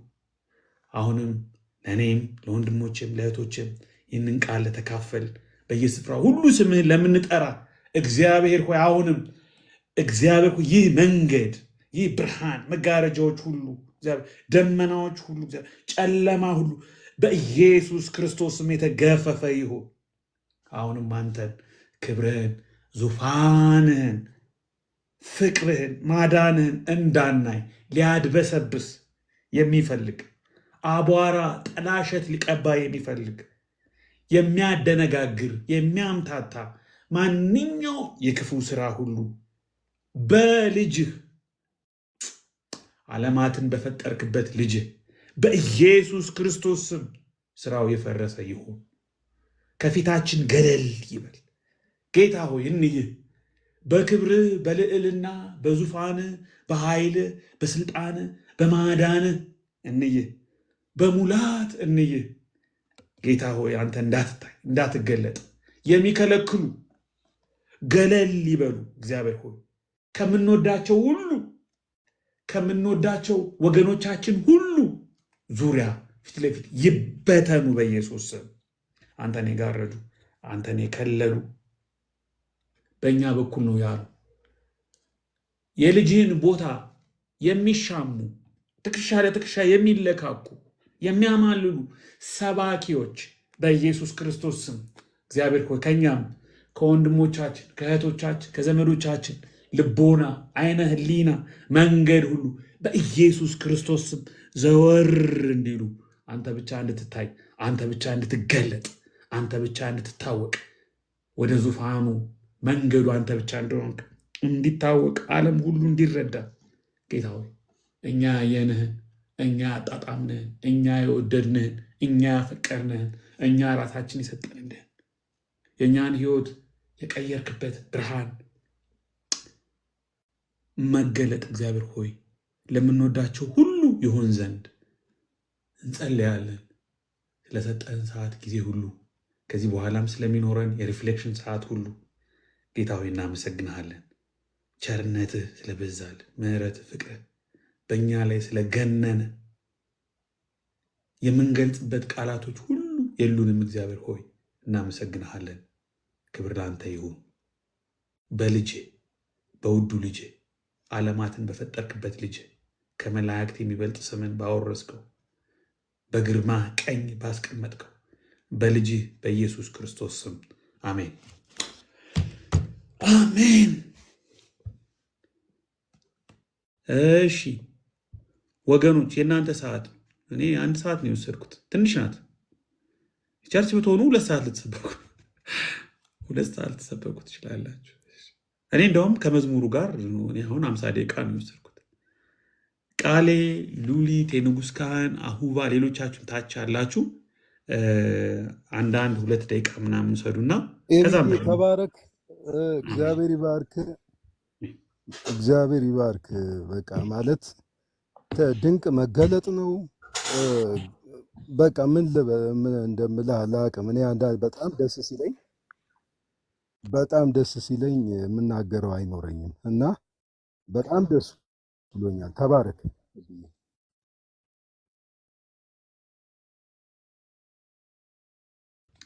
ቀጥሉ። ቃሌ፣ ሉሊት፣ አሁባ ኤብዬ እኔ ሌት መጨረሻ ስለመጣሁኝ ይናገሩና እላለሁኝ ብዬ ነው ወይስ የለውም? ምንድን ነው? እሺ፣ አይ ችግር የለም። ተባረክ ኤብዬ።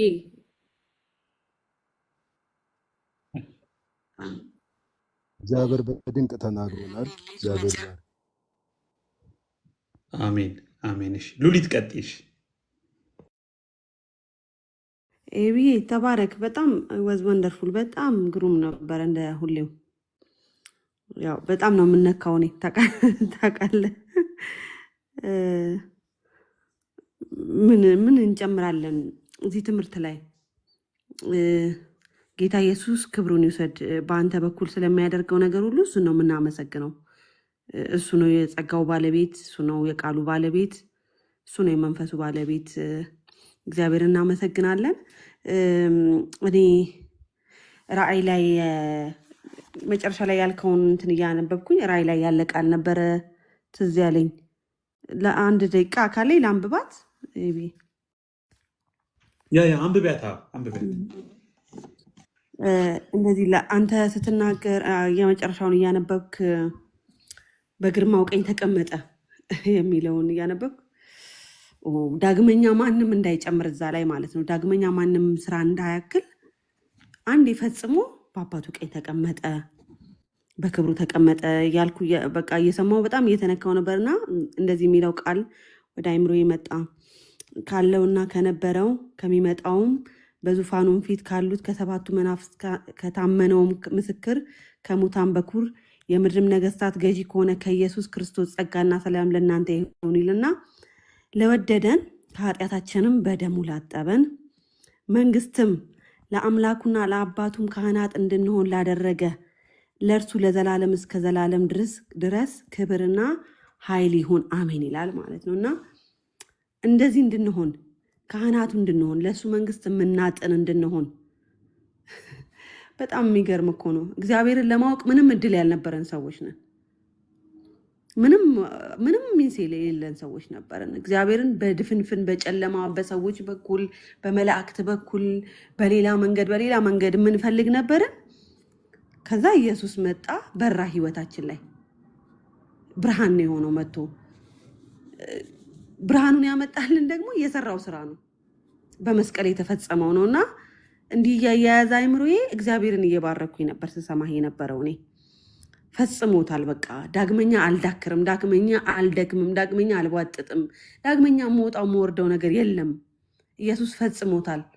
በተሰራልኝ መንገድ ነው የሚሄደው፣ በተደረገልኝ ነገር ነው የምኖረው።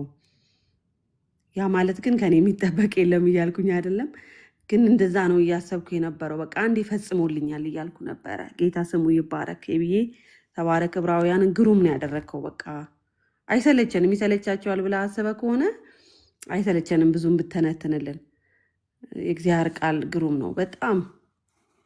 ተባረኩ። ካስረዘምኩኝ ይቅርታ፣ ሀሳቤን ሸክፌም ከሆነ አላወቅኩም። አይ ቆንጆ ነው ኑሪቴ፣ ተባረኪ። በጣም ደስ ይላል። ጌታ ይባርክሽ። እንደውም አሳጠርሽው እንጂ ምንም አንድ ደቂቃም አላወራሽ እኮ። ጌታ ይባርክሽ። ቀጥሎ አሁባ ቃሌ፣ አሁባ ቀጥይ። አይ እኔ መቅደም አለብኝ፣ አለበለዚያ ቃሌ ምንም አያስቀረው ትላለህ። ተባረክ። ጌታ ኢየሱስ ዘመንህን ይባርከው። ዕብራውያንን ብዙ ሰምቻለሁ በደንብ ሲብራራ፣ እዚህ ቲክቶክ ላይ ራሱ በጣም ብዙ ጊዜ ከብዙዎች ሰምቻለሁ። በቃ ስትሰማው የማይሰለች ክፍል ነው። በቃ የእግዚአብሔር ቃል አይሰለችም። የዕብራውያን ደግሞ በጣም በቃ ጌታ ኢየሱስ እንዴት ነው ይሄ መልእክት የተጻፈ ያስብላልና እግዚአብሔር መገለጡን እንዳልተወን ቅድም ስታነሳው ነበረ፣ ዴይዝን አንስተ ማለት ነው። ከዛ በኋላ የተተውን አይደለንም፣ ከመተውን በላይ ደግሞ በአምላክ የተወደደን ህዝቦች። እንዴ አምላኩ የወደደው ማን አለ? እኔ በጣም ነው የሚገርመኝ። ዋጋ የተከፈለልን ልክ ደግሞ ሲገለጥ በክርስቶስ ነው። እግዚአብሔር እየገለጠ ራሱን በሌሎች እየገለጠ በተለያየ መልኩ ይላል። ፕሮግሬሲቭ የሆነውን የእግዚአብሔርን ሬቨሌሽን እየተናገረ ነው የሚመጣው። ከዛ በኋላ ይመጣና ከዛ በመጨረሻው ዘመን ይላል። በቃ ይሄ የመሲሁ ዘመን፣ መሲሁ በሚገለጥበት ጊዜ ፉልፊልመንት የሆነው የእግዚአብሔር መገለጥ ተገለጠ። እንዴት ነው መልኩ ሲባል በቃ እግዚአብሔር ራሱ ነው ደግሞ ይላል። ኤግዛክት የሆነ ፕሬዘንቴሽን ነው ይለዋል። እና በሌላ በማንም አይደለም፣ በቃ ራሱን ሊገልጠው የሚሻው አልቲሜት የሆነ መገለጥ በክርስቶስ ኢየሱስ ነው። እና እኔ ይገርመኛል ማለት እግዚአብሔር ምን ያክል እንደወደደን የምረዳበት ነው። እንዴት እንደወደደን በቃ ይሄን ያክል ነው። ሂ ኬርስ ክሪኤሽን ለክሪኤሽኑ እንደዚህ ኬር ያደርጋል፣ ለፈጠረን ለኛ እንዲህ ኬር ያደርጋል የሚል በጣም ትልቅ የሆነ መልእክት አለው። ሶሪ እና ከዛ በኋላ ደግሞ የወረደ ዋጋ እንዴት እንደከፈለልን ይናገራል። ዓለማትን በፈጠረበት የሚለውን አጽንኦት ሰጥተኸዋል። እና ዓለማትን የፈጠረበት ከዛ ደግሞ እንደገና ሳስቴን ያደርጋል። ይሄ ምንድነው የሚያጸናውም እሱ ነው ማለት ኮንሲስተንሲ ያለው ነው።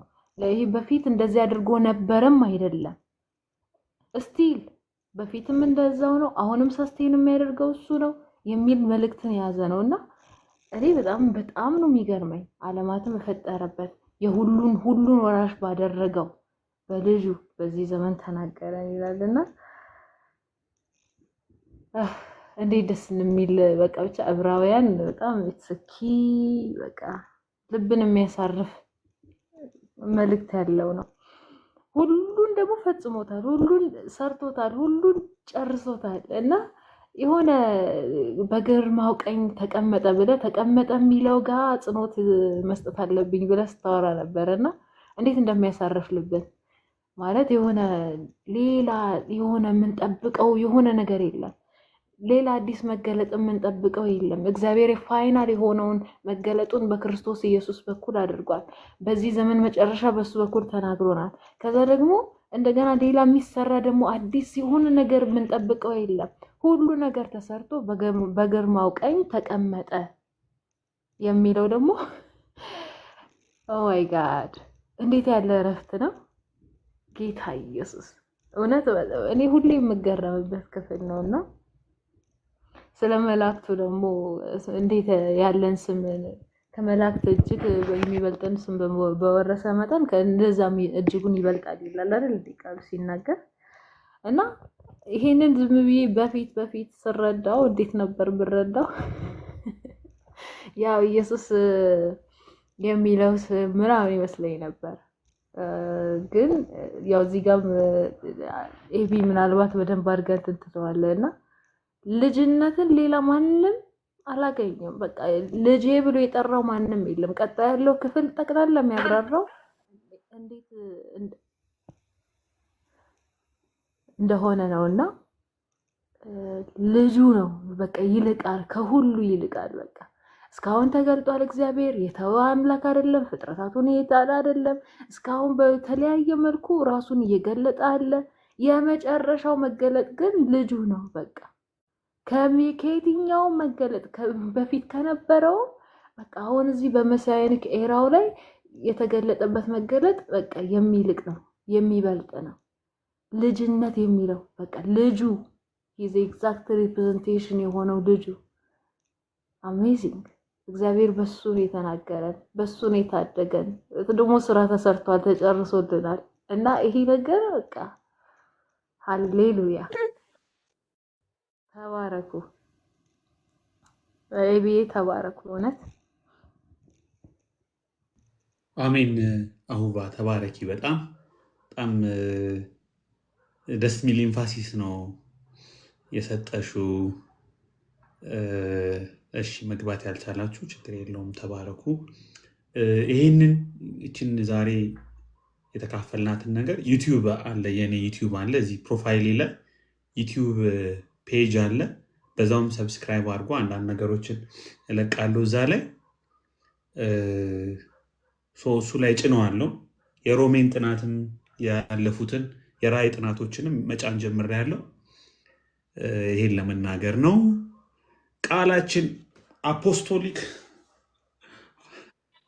ብሮዬ እንዴት ነቃሪ? እንዴት ነው? ሰላም ነው ወይ? አለሁልህ። ትንሽ አለም በጣም ነች ከሆነ ትንሽ ተመራ አድርገህ። እሺ ድንቅ ጊዜ ነበረ። በጣም አሪፍ ጊዜ ነበረ እና ተባረክ። በጣም እግዚአብሔር ይባርክ። ዲቮሽናልም ነው ሃይሊ ቴዎሎጂካልም ነው እና እንደዚህ አይነት ጊዜ ያስፈልገናል በጣም በተነቱ ላይ ረጅም ሰዓት እንቆይና ሌላ የሚወራ ነገር የሌለ እስከሚመስል ድረስ ይሆናል ቤታችን። እንደዛ እንዳንሆን የሚያደርጉ እንዲህ አይነት ጊዜዎች ናቸው እና ጌታ ይባርክ። ተባረክ ማለት እፈልጋለሁ። ዕብራውያንን ቅድም ፍጹምን እያልኩት ነበር ከታች ባይ ዘ ዌይ ቅድም ስታስመርጠን ነበርና ከጀመርክ በዚሁ ዕብራውያን ራሱ ቢቀጥል ኢትስ ዘ ፕሪቪሌጅ በጣም በዚሁ ቢቀጥል ራሱ ማለት ነውና ግን ዕብራውያንን ሳነብ ሁልጊዜ ማለት ነው ዕብራውያንን ሳነብ የሆነ ቁጥር አንብቤ ይቆማል። በቃ አልችልም። ከዛ ማለት እሱን ቁጥር እያመነዠኩኝ ረጅም ጊዜ ቆያለሁ። ከዛ ውስጥ በቃ በጨምቅ እንትን ማያደርግ ይሄ የማይነቅፍ ዘይት በቃ እየገባ የሚያረሰርሳቸው ማለት ነው እና that's amazing። በጣም የዕብራውያን መጽሐፍን በጣም የምወድበት አንዱ ምክንያት እሱ ነው። የኢንካርኔሽንን ቢዩቲ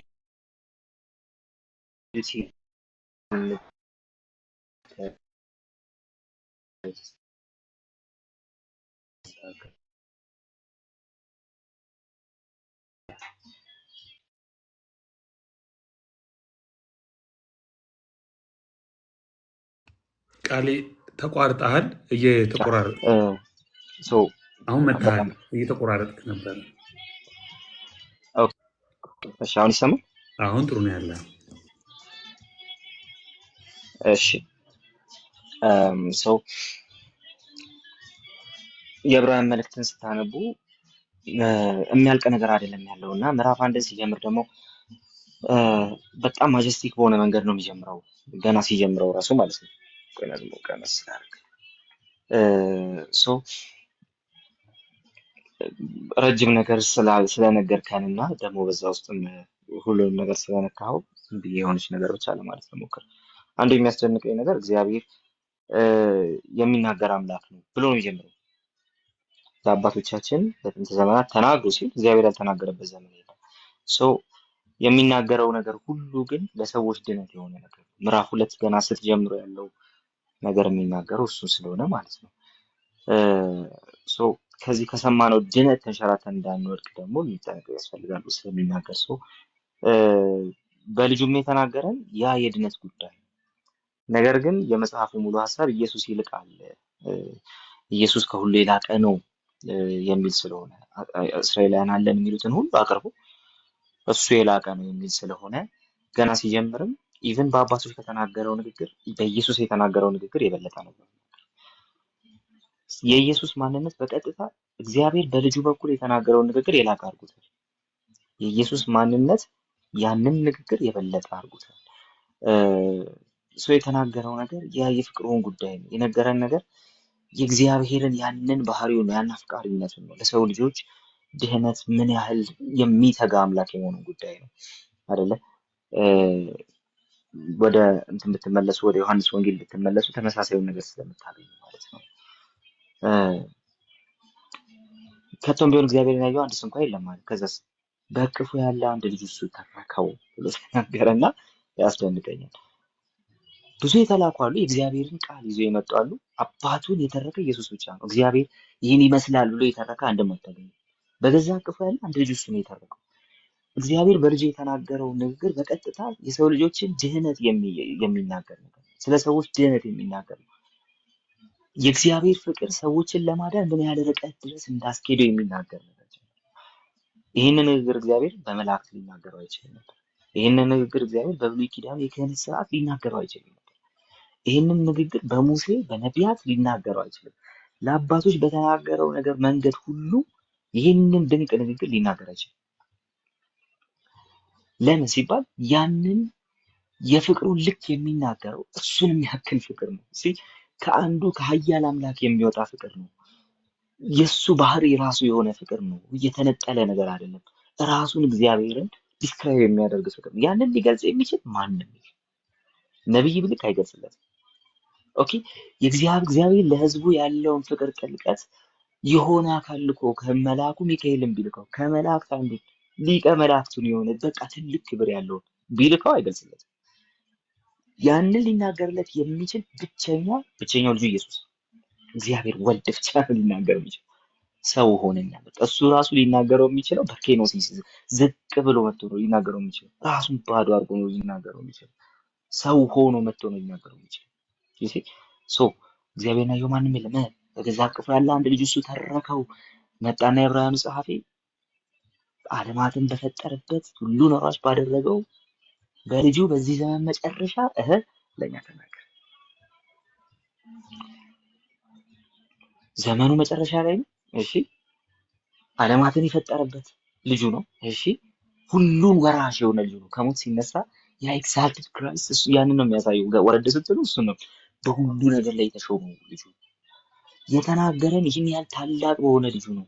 ካለዛማ ያንን የፍቅር ንግግር ማንም ሰው ከነሙሉ ክብሩ ይዞ መጥቶ ሊናገረው አይችልም። የትኛው ፍቅር ከነሙሉ ክብሩ ይዞ መጥቶ ሊናገረው በታምር አይችልም። ሂድ እስቲ እንደምወዳቸው ንገራቸው የሚለው ሌላ አካል የለውም። ብቸኛ ልጁ ኢየሱስ ብቻ ነው ያለው። ለዛ ነው በኋላ ላይ በመላእክት የተነገረው ቃል ጽኑ ከሆነ መተላለፉ ብድራትን የሚያስከፍል ከሆነ እኛስ እንዴት እናመልጣለን የሚናገረው ማለት ነው። ያ በመላእክት የተነገረው ያን ያህል ዋጋ ካስከፈለ ይሄንን አለመስማትማ ዋጋ ያስከፍላል። ለምን እንዴ? ይሄንን ማንም ሊናገረው አይችልም ከልጁ በስተቀርና እና ስለ ልጁ ማንነት የሚናገርበት ነው። እሱ የክብሩ መንጸባረቅና የባህሪው ምሳሌ ሆኖ ሁሉም በስልጣኑ ጋር እየደገፈ ኃጢአታችንን በራሱ ካነሳ በኋላ በሰማያት በግርማ ቤት ተቀመጠ። ሁለት የማይገጥሙ ነገሮች ናቸው የገጠሙት ጋይስ። ሁለት የማይገጥሙ ነገሮች። የመጀመሪያው የባህሪው ምሳሌና የክብሩ መንጸባረቅ ሁሉም በስልጣኑ ቃል የሚደግፍ ከዛ ኃጢአታችንን በራሱ ካነሳ በኋላ ሁለት የማይገናኙ ነገሮች ማለት በቃ እንደ ሰው ሆናችሁ ዝም ብሎ ናቹራል ማይንድ ይዛችሁ ብታነቡት ምንም የማይገባ ጉዳይ ማለት ነው። እና ሁሉም በስልጣኑ ቃል ደግፈው እና ምን ጠብን ጠየቀው። ይሄ ሁሉም በስልጣኑ ቃል የሚደግፈው ራሱን ባዶ ማድረግ ጠየቀው። ሰው መሆንና ኃጢአታችንን በደሙ ማጠብ ጠየቀው። ኦ ማይ ጋድ ኦ ማይ ጋድ እኮ የባህሪው ምሳሌ አላልከኝም? አዎ። እና እንዴ ሰው ሆኖ መጥቶ ኃጢአትህን በራሱ አነጻልህ ነው የምልህ። ያ በስልጣኑ ቃል ሁሉን የሚደግፍና የባህሪው ምሳሌ የክብሩ መንጸባረቅ ራዲያንስ የሚለው አፖጋስማ የሚል የግሪክ ቃል ነው እና ይህ ቃል ቀጥታ ከፀሐይ ብርሃን ጨረቃ እየተቀበለች እንደምታበራ አይደለም። ፀሐይ በብርሃኗ እንደምትታወቅ እንደዛ ፀሐይን ሄደህ ልትነካት አትችልም። ልታጣት የምትችለው በብርሃኗ ነው። ልክ እንደዛ ለዛ ነው አራተኛው ክፍለ ዘመን ላይ ኒቂያ ጉባኤ ላይ ከብርሃን የተገኘ ብርሃን ያሉበት ምክንያት ማለት ነው። አባቱን ሙሉ በሙሉ ፉሊ ዲስክራይብ የሚያደርግ ፉሊ ኤክስፕሌን ሊያደርግ የሚችል ልጅ ነው። ሰው ሆኖ ኃጢአታችንን በራሱ ሊያነጻ የመጣው ዝቅ ሊል የመጣው ራሱ ባዶ ሊያደርግ የመጣው ተናገረን ስትል ምን ማለት ነው? እንዲህ እያልኩ ነው። ያ የክብሩ መንጸባረቅ የባህሪው ምሳሌ የሆኑ ሁሉም በስልጣኑ ቃል የሚደግፈው ኃጢአታችንን በራሱ ሊያነጻ መጣና ኃጢአታችንን በራሱ አነጻ። ንግግር አንድ። ለዛ ነው ዮሐንስ 3 ላይ ጌታ ኢየሱስ ክርስቶስ እግዚአብሔር አንድ ልጁን እስኪሰጥ ድረስ ዓለሙን እንዲሁ ወዷል፣ ዓለም ሁሉ በልጁ እንዲድን እንጂ እንዳይጠፋ እግዚአብሔር ስለወደደ ብሎ የሚናገረው ያ ንግግር ነው የመጣው። የፍቅር ንግግር፣ ኃጢአትን በራስ የማንጻት ንግግር፣ ያ የፍቅር ንግግር፣ ያ ላቭ ላንጉጅ፣ ማንም ሰው ሊናገረው የማይችለው የፍቅር ንግግር ጂሰስ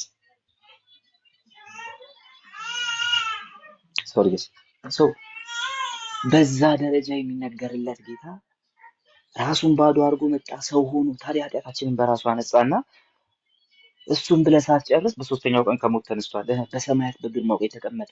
ኤግዛክት ሰው ነው ጋር ያሳያል። ሁለተኛው ንግግር ይኸውልህ፣ እግዚአብሔር እናንተን ከሙታን ሊያስነሳ በልጁ ሊቀ ክህነት እናንተን ሕያው ሊያደርጋችሁ የታመነና ጻድቅ ታላቅ አምላክ ነው። ያን ያህል ኃያል ነው። ልትታመኑበት የምትችሉ ልትደገፉበት የምትችሉት ያመናችሁበትን የመጀመሪያውን ተስፋ አጥንታችሁ ልትጠብቁበት የምትችሉት የሚታመን አምላክ ነው። ለምን? ልጁን ከሞት አስነሳና ሁሉም በስልጣኑ ቃል የሚደግፈውን እሱን አስነሳና በሰማያት በግርማው ቀኝ ያስቀመጠው። የእግዚአብሔር ሙሉ ንግግር፣ የእግዚአብሔር ድንቅ ንግግር በማንም ሊናገረው የማይችል የሆነበት ምክንያት እሱ ነው። ሚካኤልን ቢልከው አያደርጉም። ሙሴን ራሱን ቢልከው አያደርጉም። ለዛ ነው ሻገር ብሎ ሙሴ በቤቱ ላይ የታመነ ነበር እና ልክ እንደ ሙሴ እሱም በቤቱ ላይ የታመነ ነው አለና ኦኬ ብለው ሳይጨርሱ ገና ታዲያ ኢየሱስ እንደ ልጅ ነው በቤቱ ላይ የታመነው፣ እንደ ባሪያ አይደለም እንደ ሙሴ። ሙሴ እንደ ባሪያ ታምኖ ምን አደረገ?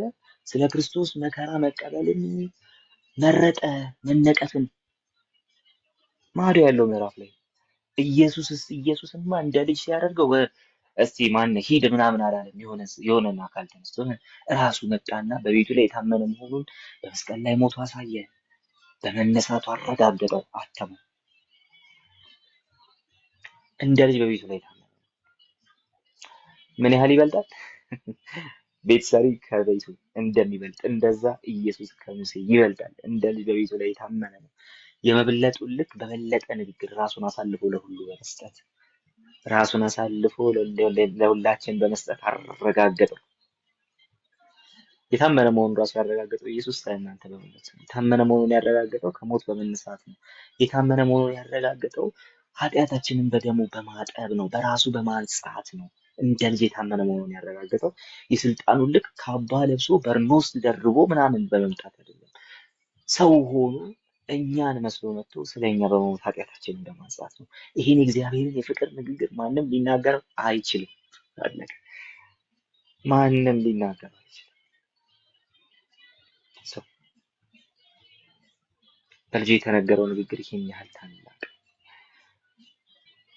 እና 4 ቁጥር ነው ኤቢ ዛሬ ያካፈለን እና የ4 ቁጥር ወር ሊያሳልፈን ይችላል። እያጠና ነው። እያንዳንዷን ብንይዛት እያጠና ነው ወር እናልፋለን። ዕብራውያንን ሙሉ ይዛችሁ ከዓመት በላይ ታልፋላችሁ። ሙሉ ዕብራውያንን ይዛችሁ ማለት ነው። እና እንትን እንደሆነ አላውቅም። ኤዲት አይተው እንደሆነ የሰባ ምናምን ሳምንት ነው 50 ምናምን ነው 70 ምናምን ሳምንት ጆን ፓይፐር ያስተማሩ ማለት ነው። ዕብራውያን ሙሉ በጌታ በቃ ነፍስ አይቀርላችሁም። እና በጣም ድንቅ መጽሐፍ ነው። ሶ በዚሁ መንፈስ እሱን መቀጠል ራሱ ብሌሲንግ ነው ብዬ አስባለሁ።